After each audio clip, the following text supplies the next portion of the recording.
বিসমিল্লাহির রহমানির রহিম। আসসালামু আলাইকুম। ফ্যাশন ডিজাইনার হালিমা চ্যানেলে আপনাদের সবাইকে জানাচ্ছি স্বাগত। কাছে এবং দূরে, দেশ এবং দেশের বাইরে থেকে যারা আজকে আমার ভিডিওটি দেখছেন, আশা করছি আল্লাহ তাআলার অসীম রহমতে আপনারা ভালো আছেন। আলহামদুলিল্লাহ, আমি এবং আমার পরিবার সবাই ভালো আছি। আজকে একটি বেবি ফ্রক আপনাদের সাথে শেয়ার করব। এই বেবি ফ্রকটি তৈরি করেছি আমি একটু ইউনিক স্টাইলের। প্রথম শেয়ার করেছি আপনাদের সাথে একটি অন্যরকম স্টাইলের একই প্রিন্টেড একটি জামা। আজকেও সেম ডিজাইনেরই একটু অন্যভাবে ঘুরিয়ে তৈরি করেছি। আশা করছি প্রথম থেকে শেষ পর্যন্ত আমার ভিডিওটি দেখলে আপনি নিরাশ হবেন না। জামাটি তৈরি করতে কত বছর বাচ্চার জন্য আপনি তৈরি করবেন সেটা অবশ্যই আমাকে কমেন্টে জানাবেন, আমি বলে দিব কতটুকু কাপড় লাগবে। এখানে বডির জন্য আমি প্রথমে কাপড়টাকে 4 ভাঁজ করে নিয়েছি।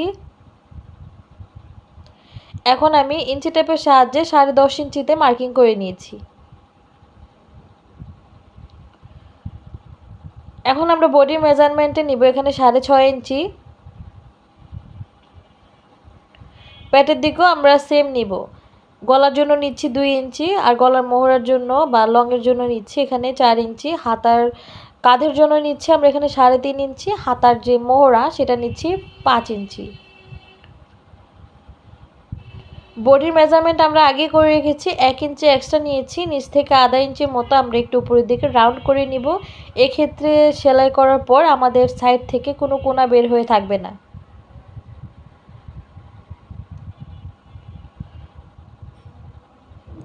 এখন আমরা সামনের গলাটা একটু ভি টাইপের গলা কেটে নিয়েছি। এটা সামনে এবং পিছনে সেম গলাই আমরা দিচ্ছি।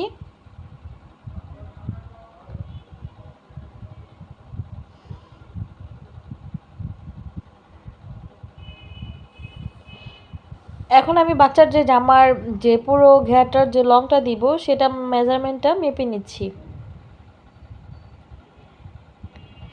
কাপড়টা আমার যতটুকু লং প্রয়োজন ততটুকু আমি মেজারমেন্ট করে নিয়েছি। আপনাদেরকে বিছানোর পর ভালো করে আমি বলে দিচ্ছি।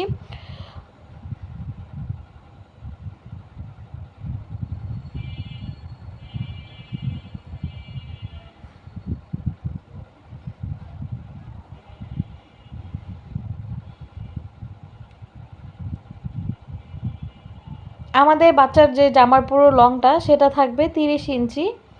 উপরে যেহেতু নিয়েছি আমরা 10.5 ইঞ্চি, নিচে নিচ্ছি আমরা 22 ইঞ্চি।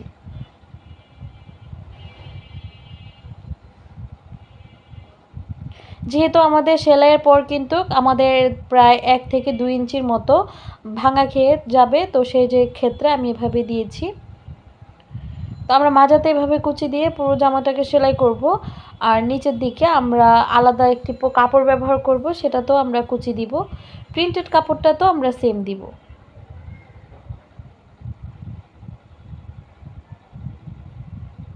এখন আমরা ফিতার জন্য ঘেয়ারের নিচের অংশ থেকে 3.5 ইঞ্চিতে আমরা কাটিং করে নিচ্ছি।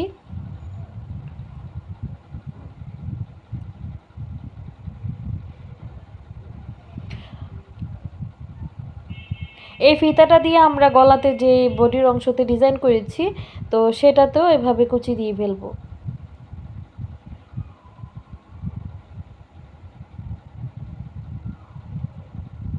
বডির পার্ট এবং নিচের ঘেরের পার্ট আমাদের কিন্তু কাটিং করা কমপ্লিট। এখন আমরা যে ডিজাইনটা করব সেই ক্ষেত্রে আমাদের এখন যেহেতু এক কালার কাপড় লাগবে, এক কালার কাপড়ের জন্য আমি এখানে 3.5 ইঞ্চিতে সেমভাবে মার্কিং করে নিচ্ছি।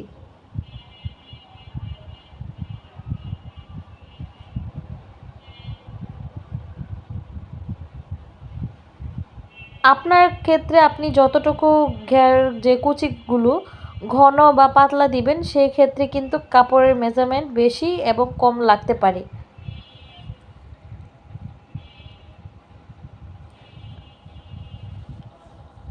আমি কিন্তু কাপড়গুলো সেমভাবে প্রিন্টেড কাপড়গুলো কাটিং করে নিয়েছি। এখন নিচের যে আমরা গলার পট্টিগুলো দিব, তো সেই জন্য আমি গলার মাপ অনুযায়ী গলার পট্টি এখানে সেলাই করে নিব। আমি এখানে এক কালার কাপড়ের ভিতরে আমি প্রিন্টেড কাপড় দিয়ে পট্টিটা দিচ্ছি। আপনারা চাইলে এক কালার কাপড় দিয়েও কিন্তু পট্টিটা দিতে পারবেন। এখন গলাতে আমি ভালোভাবে সুন্দর করে এটাকে চারো সাইড সেলাই করে নিয়েছি। এখন সাইড থেকে ছোট ছোট করে কাট করে আমি পুরোটা যে গলার মেজারমেন্ট অনুযায়ী এখানে কাটিং করে দিয়েছি। তারপর এটাকে কাটিং করা কমপ্লিট হয়ে গেলে আমরা যে ভাঁজ দিকে আবার একটি সেলাই দিয়ে দিচ্ছি। তারপর এটাকে উল্টে আমরা পেছন পার্টে একদম উল্টো দিকে একদম ফিনিশিং সেলাই দিয়ে আটকে দিব। সেমভাবে আমি অপর দিকের গলাটাও কিন্তু করব। তো এটা কিন্তু আমরা পিছন পার্ট বা সামনের পার্ট যেটাই আপনারা বলুন না কেন আমরা করে নিব। তো এখন আমি কাঁধের অংশগুলোকে জয়েনিং করে নিচ্ছি।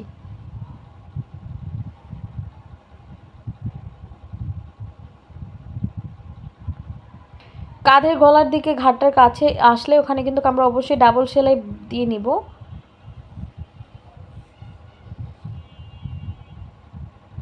এখন বডিতে ডিজাইন করার জন্য জামার যে আমরা সাইড থেকে কাপড়টা কেটে রেখেছিলাম 3.5 ইঞ্চি, তো 3.5 ইঞ্চি যে সাইড থেকে আমি ভাঙা দিয়ে এভাবে চিকন করে সেলাই করে নিচ্ছি।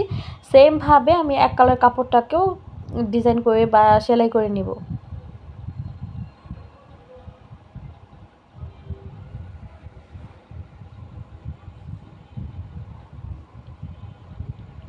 সেমভাবে আমি দোনো সাইড এভাবে সেলাই করে নিয়েছি।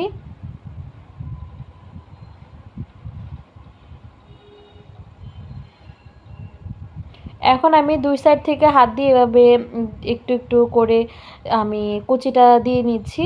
আপনারা চাইলে এভাবেও কুচিটা দিতে পারেন, না হলে আমাদের সেলাইয়ের একদম বড় যে সেলাইটা দিয়েও কিন্তু আপনি কুচিটা দিতে পারেন।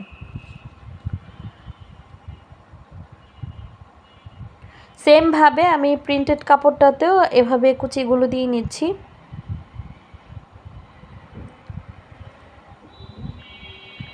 কুচি দেওয়ার পর আমরা এখন যে দাগ দিয়ে রেখেছিলাম আগে থেকে, তো দাগ অনুযায়ী এভাবে আমি কাপড়গুলোকে জয়েনিং করে নিচ্ছি।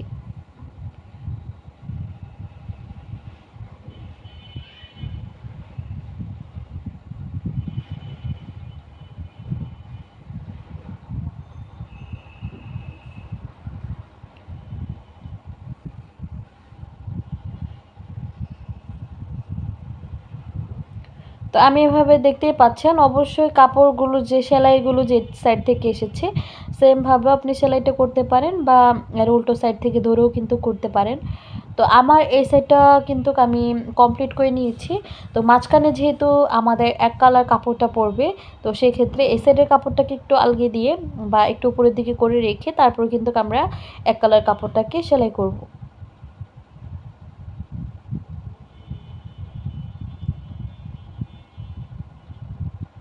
এক হাত দিয়ে আমি প্রিন্টেড কাপড়টাকে সাইডে দিকে বটে রেখেছি।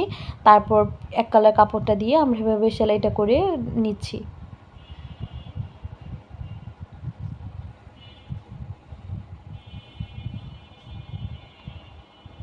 তারপর এক কালার কাপড়টা যেভাবে আমি লাগিয়েছি সেমভাবে আরেকটি সাইড দিয়েও প্রিন্টেড কাপড় লাগিয়ে নিব।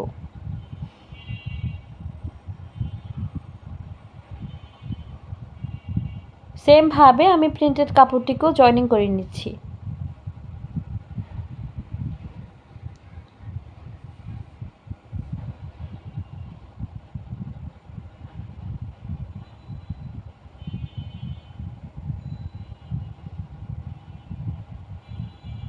এই কাজটি করতে যতটাই সহজ এবং জামাটাতে দেখতেও কিন্তু অনেক সুন্দর লাগে। তো আমাদের সামনের যে ডিজাইনটা সেটা কিন্তু একদম কমপ্লিট করা হয়ে গিয়েছে। আপনারা চাইলে সাইড থেকে একটি বউ লাগিয়ে নিতে পারেন। আমি কিন্তু কোনো বউ লাগাবো না। এই ডিজাইনটি যেহেতু একটি গর্জিয়াস ডিজাইন তৈরি করেছি, এক্ষেত্রে জামাটার লুকটা আরও চেঞ্জ হয়ে গিয়েছে। এখন হাতাতে আমি একটু পাইপিনের মতো এক কালার যে কাপড়ের ওপর প্রিন্টেড কাপড় দিয়ে একটু ডিজাইন করে নিব, একটু লেস টাইপের বের করে নিব।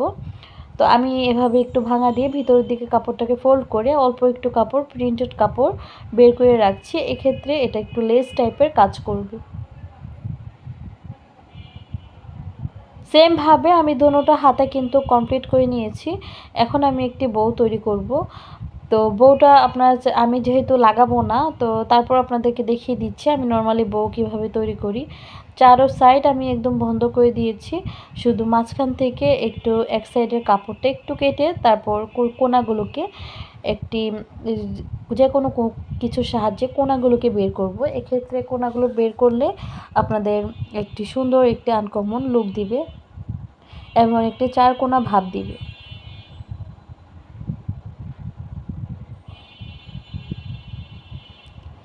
এখন দুই সাইড থেকে ধরে এভাবে কুচিটা দিয়ে মাঝখানে কিন্তু আমরা একটি কাপড়, এক কালার কাপড় দিয়ে এটাকে সেলাই করে আটকে নিব, যাতে কুচিটা কোনো দিকে এবড়ো থেবড়ো হয়ে না যায়, সেম মাপে যেতে থাকে।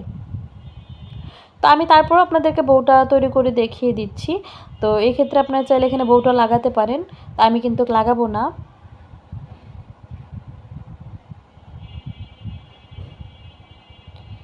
এখন আমি নিচ থেকে এভাবে জামার যে দামানের পোর্শন সেই দিকটাকে এভাবে সেলাই করে নিচ্ছি, নিচের দিকটা।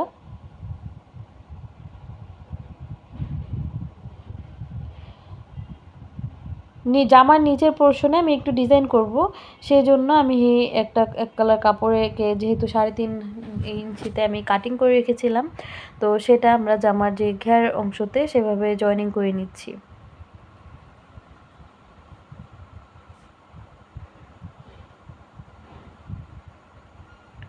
জামার ঘেরের অংশ আমরা ঘুরিয়ে ঘুরিয়ে এভাবে কিন্তু জয়েনিং করে নিয়েছি।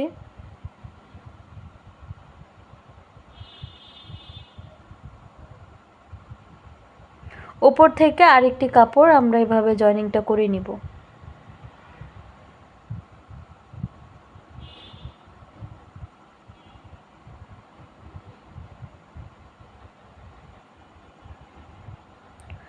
আমি কিন্তু 3 ইঞ্চির মতো গ্যাপ রেখে তারপর আরেকটি কাপড় উপর থেকে জয়েনিংটা করছি।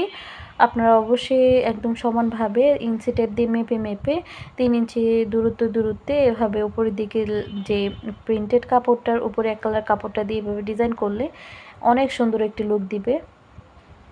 এখন মাজার যে বডির অংশের সাথে আমরা টপ পার্টের সাথে কীভাবে কুচিটা দিব, সেই ক্ষেত্রে আমরা এভাবে একটি স্ক্রু ড্রাইভার বা অন্য কিছুর সাহায্যে এক সাইড থেকে হাত দিয়ে কুচিটা দিচ্ছি, আর এক সাইডে আমি নিডল বা স্ক্রু ড্রাইভারের সাহায্যে দিচ্ছি। সেমভাবে আমি দোনো সাইড কমপ্লিট করে নিয়েছি। এখন আমরা যে ঘেরের অংশ সাইড থেকে এক সাইড থেকে আমরা বন্ধ করে দিচ্ছি, আবার একটি ঘুরিয়ে ডাবল সেলাই দিয়ে নিচ্ছি।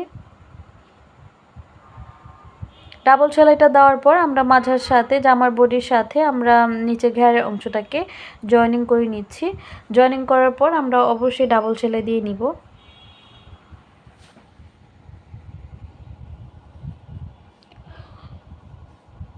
তো আমাদের কিন্তু জামাটা পুরোপুরি লুকটা কমপ্লিট হয়ে গিয়েছে। আপনাদেরকে একটু কাছ থেকে দেখিয়ে দিচ্ছি যে জামার ডিজাইনটা এবং জামার যে লুকটা কেমন এসেছে।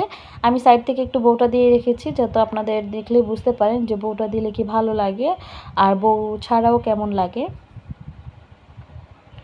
আমার আজকের ভিডিওটি যদি আপনাদের কাছে ভালো লেগে থাকে, অবশ্যই ভিডিওটিতে একটা লাইক দিতে ভুলবেন না। আর যারা নতুনরা আছেন আমার চ্যানেলটি এখনও সাবস্ক্রাইব করেননি, সাবস্ক্রাইব করতে ভুলে গিয়েছেন, অবশ্যই করে ফেলবেন। আজকের মতো এখানে বিদায় নেব। আল্লাহ হাফেজ।